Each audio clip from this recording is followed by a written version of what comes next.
Hey, what's up, YouTube? This is Hoob with Hoob's Garage.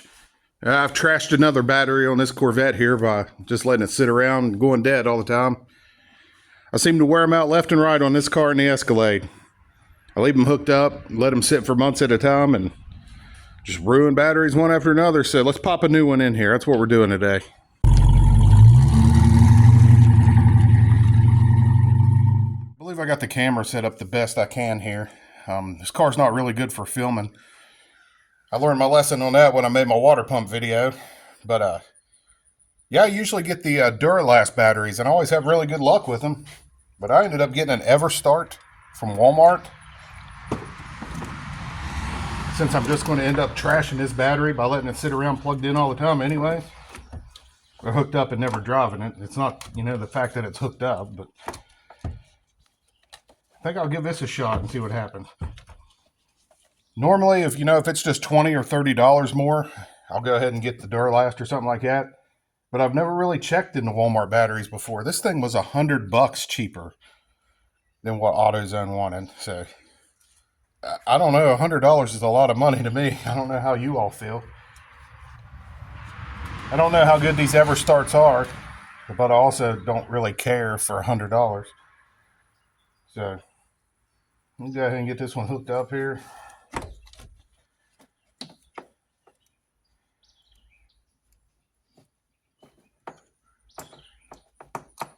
Get these little things out of there.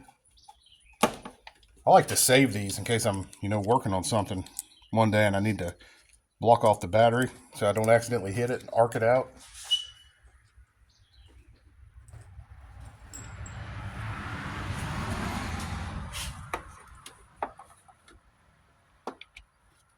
Hooking up the positive first. I always like to, I don't know that it matters, but this is something I've always done. I had a mechanic tell me this one time, and it's just always stuck in my head, that you always disconnect the ground first and hook the ground up last, So I've just always done that.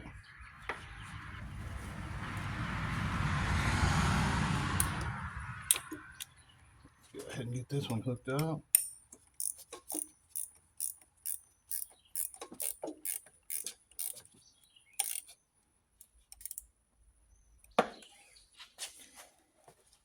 Just 8mm there, or 5/16. Ratcheting wrench works real good in there. It's kind of hard to get an angled wrench, or you can't really get a ratchet at all down in there.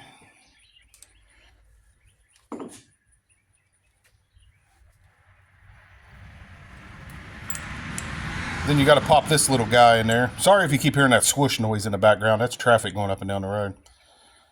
So I'm actually going to go ahead and get the key, turn the ignition on, and let the, actually having a problem with the AC actuator on the driver's side, exactly like what the Escalade was doing if you watch that video. So I'm going to let it do its recalibration thing while I'm putting that other piece in.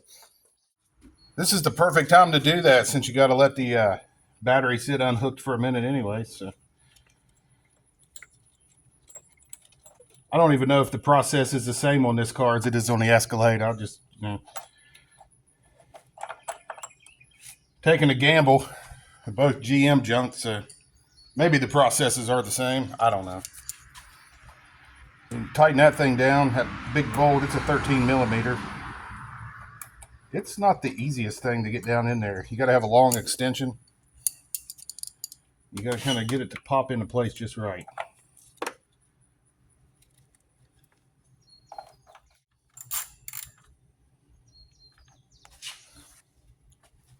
All right, let's fire her up and see what happens.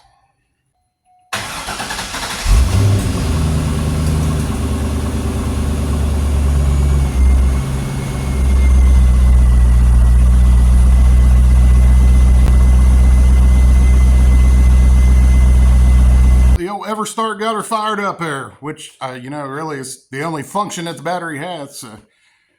But that was just a quick video. Didn't really have nothing else going on. It's too freaking hot, especially when you're fat like me. So yeah, that's all we did this weekend. Threw a battery in the Corvette. But really appreciate you watching.